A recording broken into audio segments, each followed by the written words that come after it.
Acquiring new skills used to be very complex, but it has been simplified by 4-level solutions through the Academy platform. Academy is a training tool that offers you the opportunity to take the next step towards your personal and professional goals. With Academy, you can turn any room in your house into a classroom. Academy helps you to access the latest training catalog and offerings from IBM, Microsoft, Oracle, Cisco, CompTIA, VMware, and many more. Access to course materials, best practices and labs, career guide, and staying up to date with certifications. Want to know more about Academy or have training requirements? Please send an email to training@4levels.co.za or call 011-848-6229. With Academy, you are definitely owning your present and empowering your future.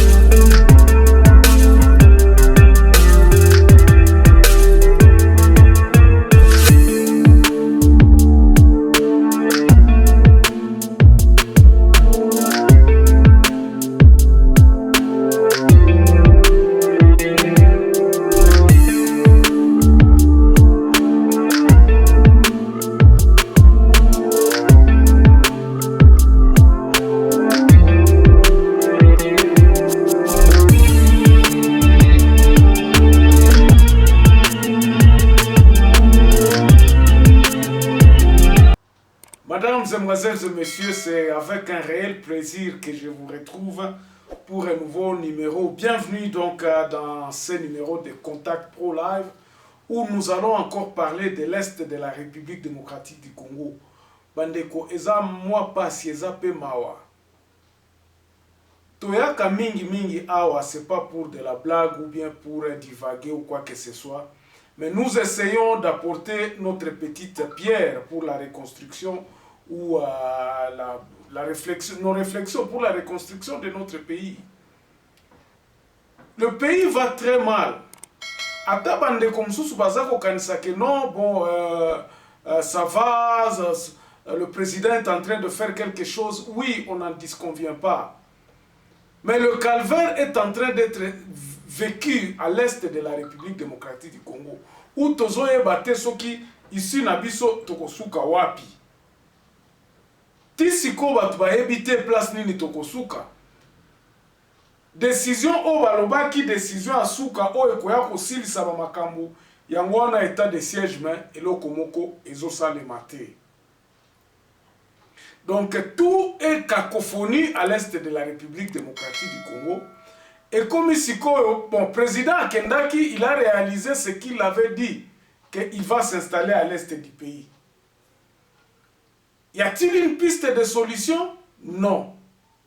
Parce que Mauaji, il a continué à un niveau moyen, tu n'as pas choisi ça réagir, mouya kusie population à kutafuta solution. Nanjoma na si bote tout quoi pas. Musituambi a se mais oh non, ni amuko ba soda parce que j'ai vu des réactions hier, ça m'a blessé. Je me suis dit mais est-ce que ces gens ici sont en train de se mettre à la place de ce peuple qui se réveille sans savoir s'ils vont dormir? Journée écolekandenge nini. Le peuple à l'est ne savent pas sur quel point c'est voué. Bokolingabo kende classe, banaba kende classe, vous êtes toujours dans l'insécurité. Bao bazako ça la commerce toujours dans l'insécurité. Bandeko, on va parler de ça. Et donc na kopé sabino ba réflexion oyo na les pistes de solutions oyo toujours chaque jour quand nous sortons, nous venons et nous parlons de faits.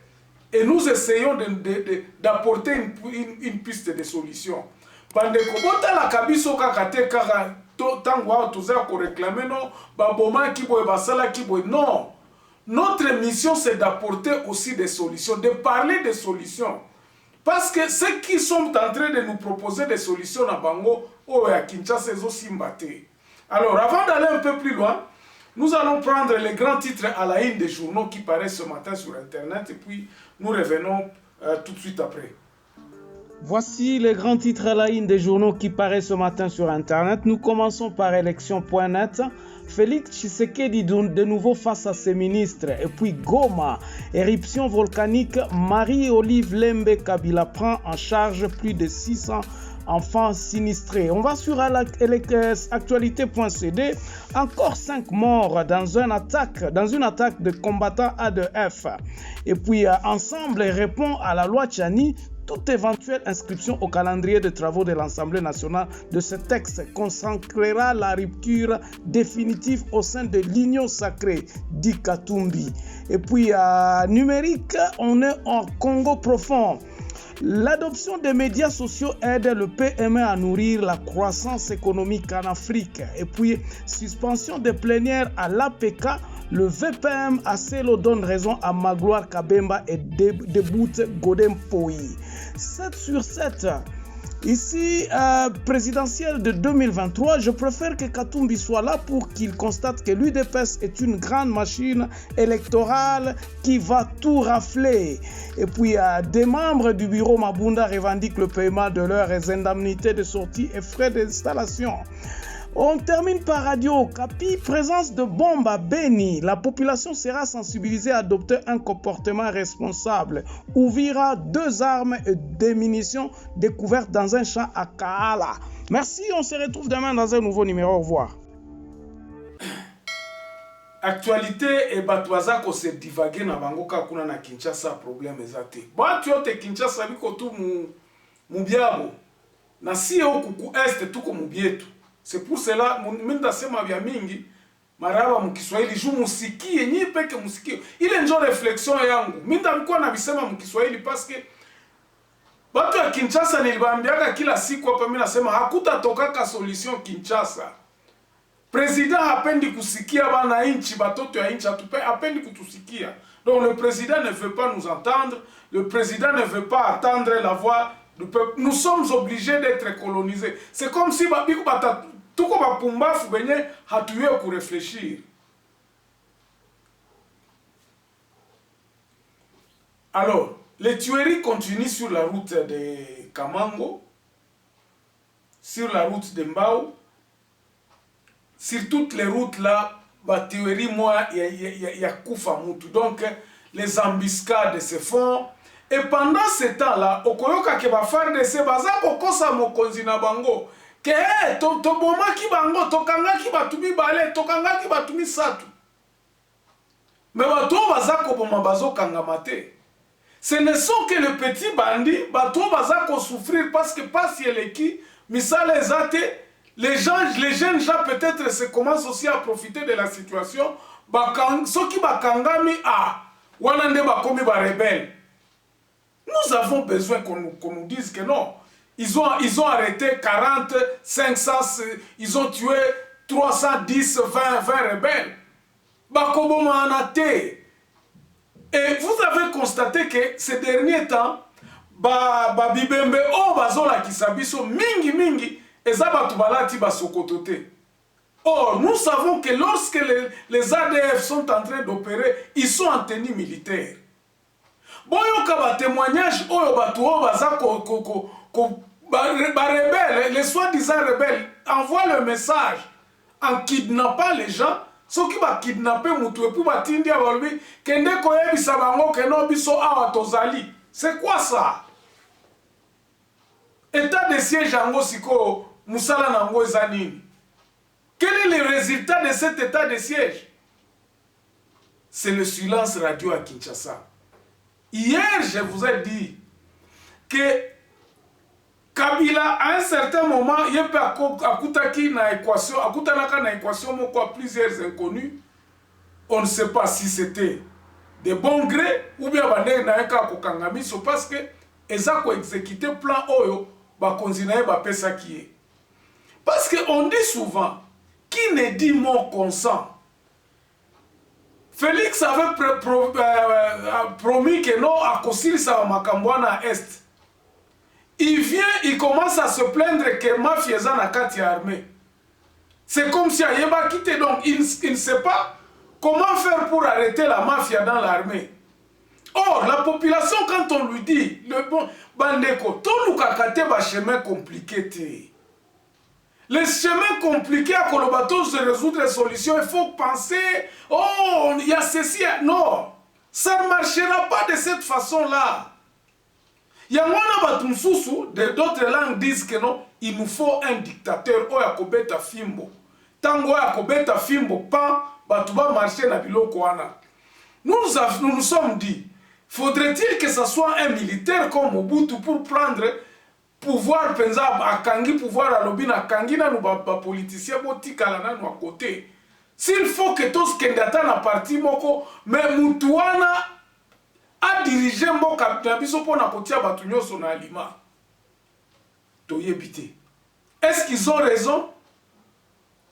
Est-ce que Kosimba? Ça, ce sont des questions à laquelle vous pouvez vous répondre vous-même. Batumsusu baza koloba non, et ça moment te aba dictature to lingi sous dictature na mboka oyo te. Mais sikoyo mafia oyo ekosila ndenge nini? Pendant que bozako s'interroger que mafia ekosila ndenge nini te, vous vous interrogez aux élections de 2023. Au lieu de chercher des solutions parce que bamoni ke temps ekomi muke. Ils n'ont plus ce temps-là de préparer Yakotia Bababilo Konyo Soto ensemble pour nous préparer, pour nous bongisa mboka. Ils ont besoin du temps. Le gouvernement actuel a besoin du temps. Yangwana bako distraire biso. Na Babilo ko oma kanga kabatu justice angwa ko za la place batwazo ko bunda. Justice ko imposer ngone ni tant que batu ba agrité. Les gens ne sont pas d'accord, les gens ne sont pas ensemble. La chose la plus à chercher, c'est l'unité nationale d'abord. Je crois que Mobutu avait réussi en imposant une paix par les armes, en imposant quelque chose parce qu'il avait la maîtrise de l'armée. Mais Mokonzi Alelo Azakobanga. Mokonzi Tozana Isiko Azakobanga, éviter à ça la nini. Et je le dis à haute voix, et sans peur d'être contredit. Parce que s'il connaissait, s'il avait la solution, il pouvait déjà commencer à appliquer cette solution dans l'armée pour défendre le pays afin que na Est Kuna, Batuba Kende, Bazala na Kimia. Imagine-toi qu'il y a des généraux qui sont cités dans les dossiers, mais le président n'ose même pas à Kolobakeno, va interpeller Batouana. Je causais tantôt avec un juriste qui me disait il ne revient qu'au président de la République de décider des poursuites judiciaires de tous ces généraux-là qui sont impliqués dans l'armée. Mais c'est comme si il ne peut pas le faire à cause de la peur à Zobanga. Bakoya Kobomanga lokola baboba ki Kabila, le père. C'est ça qui le bloque. Il y a moins les accords bloqués. Maintenant, au Comina Est, on constate que non, mafia est partout. Ba gouverneur o batinda makipo batinda ba imposer pe ba ngomo ko ba komi pe ko se plaindre. Ils commencent à se plaindre parce qu'ils n'ont pas de plan. Bazana planté, ba ko sala nini. Bazo senga moyen zali mais bazana planté. Ils ne savent pas, ils refusent plutôt de suivre le plan qui peut sauver. Plan yango nini. Bandeko. Awa, tozana lettre moko ya bana ya Kivu. Ça c'est une lettre, c'est une réflexion d'un mouvement citoyen qu'on appelle Veranda Mutsanga qui œuvre banani na Butembo kuna. Baloba ki awa ba pesi ba solution na bango parmi tant d'autres awa balobi avec un gouverneur de la communauté, un évêque de la communauté, des ministres, députés et des sénateurs de la communauté, des grands professeurs et de la communauté, des chefs coutumiers, et une histoire élogée en matière de la protection communautaire, ça étonne énormément que plus de 10 ans, toutes les personnes n'ont jamais pris l'initiative d'un dialogue de la communauté autour de ces massacres. Bandeko, nazolo banini awa. boza komona na Katanga, même si les gens ne sont pas donc basali eloko mwana avec beaucoup nandenge na bango, pas avec vraiment kosolo na ndenge keno ba récupérer pouvoir et mettre des lois, disons une entente communautaire. Nous au Nord Kivu, nous n'avons jamais fait ça. Qu'est-ce qui empêcherait que gouverneur lelo aloba keno bandeko tokangana nous basoda na biso baza ba innocent bato baza ko ma population poto bimisa bango na mboka? Voici une mesure biso nyonso to ya kovanda to solola.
Les gens se regardent, les gens se disent, mais qu'est-ce que vous allez faire maintenant?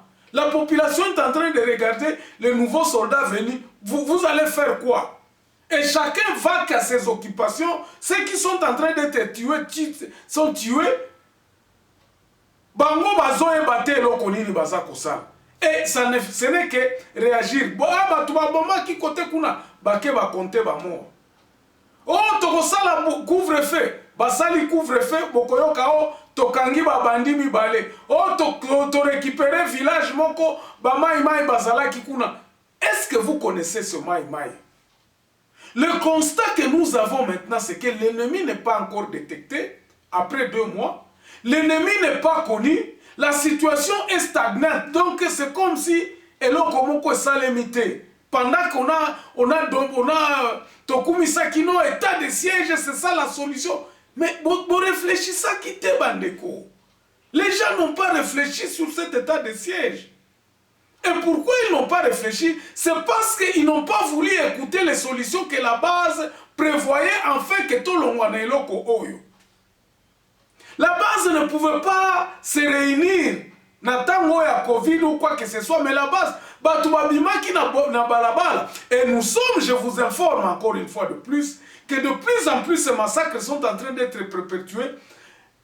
Bientôt là, le peuple encore va sortir dans la rue comme ça. Total à ceux qui t'ont salani. Parce que comme il trop. Et comme il trop bandeko. Alors, awa to comme il appartient à ndengenini. Tolo belana nos solutions. Qu'est-ce qu'il faut? Na ebsa kibino ke na ba makambo état de siège oyo. Je ne peux pas vous montrer toutes ces images, tout babiloko belé preuve oyo ke otozolo beleza ya solo. Parce que atrocité za na kati ya mingi. Et tous ces gens là, bato baza koboma bato. Balobaka lingala, balobaka kiswahili, et puis ils commencent à vous divertir bazo kosa batu en faisant comme si c'était des musulmans. Bongo. L'ennemi est tellement rusé et il connaît bien les Congolais que toko détecté bangote bazana kati ya armée na biso. Ce sont les gaillards de notre armée. Naba bandi mususu recrutés pour ce fait. Les ADF ne sont pas des Ougandais bande konabiso. Ça ce sont des histoires qu'on est en train de nous distraire. Les ADF ne sont pas des étrangers, ce sont les Congolais. Ce que zalaki ba Ougandais, mais Ouganda qui a kotonga balabala te. Atongela ba ennemi ne balabala vraiment. Est-ce que toza bazuba? C'est pas possible. Ce qu'il faut faire, Bandeko, il faut cantonner l'armée. Cantonnons l'armée. Armée na police ba cantonner bango nanu. Tika ba ADF ba kota na balabala ba ya koboma batu. Si nous savons que les ADF sont dans la population, totika ba ADF total, que l'armée se retire. MONUSCO et Kende, bon, nous sommes quand même assez un peu impressionnés. Et puis, petit à petit, on commence à parler de la retraite de la MONUSCO. Nous réclamons que la MONUSCO parte maintenant. Ça, c'est le deuxième point. Retrait de l'armée, la MONUSCO doit partir. Troisième point, il faut qu'Okangaba frontière Bandeko. Nous devons confiner notre population à Est, kuna na territoire à Beni, à partir à Nord Kivu. Qu'on confine le territoire là pendant ne fût-ce que 20 jours ou 1 mois. Batubako kufanzalate. Confinement, il faut ezala. Frontière, il faut ekangama. Il faut qu'on ferme les frontières. On ne peut pas résoudre le problème à Est pendant que les frontières sont ouvertes, pendant que les gens sont en train de vivre comme à la normale. Ça ne peut pas se faire. Bandeko, il faut une opération d'identification de la population. Parce que Batouana, Bakobanga Koyako s'identifier. Ça, ce sont les mesures d'accompagnement à état de siège. Frontière et Kangami pendant 30 jours. Préparez-vous à ce que les gens puissent avoir une carte d'identité. La carte d'identité sera donnée par les chefs de groupement dans le chef à secteur. Ce n'est pas que les gens quitteront Kinshasa pour venir identifier les Congolais vivant à Moutouanga, non. Ce sont les chefs de groupement et les chefs de secteur qui seront habilités à faire le recensement et l'identification à la population côté Kuna. Ça doit être maintenant pour que les mesures ou les accompagner l'état de siège. Sans cela, résultat moko ekomona na kati. Toko risque peut-être qu'il n'y ait pas d'élection kakao bazako précipité parce qu'ils veulent gagner du temps. Bazali susu na ta ya kobongisa mboka te, bakomi na ta ya koluka magistrature o ekolanda. Dans le même contexte, dans la même situation, pourquoi ne pas annuler ces élections-là, se concentrer sur Tozongisana Nupe na kati ya Congo. Mobutu a betaka coup d'état lobite babilo kwa na ezali susute. Et nous pensons que le président Tshisekedi en a le moyen. Il peut dire aujourd'hui que non, Makambo yaba élection en 2023 ezate to bongisana mboka. Voici le planning pour na kobongisa mboka.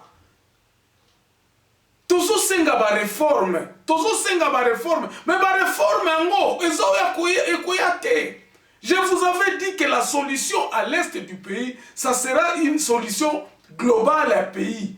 Il faudrait que le président de la République prenne le courage de se dire que na modèle on mboka na biso ezako kende tozo kende bien te. Toko kangaba tout combien?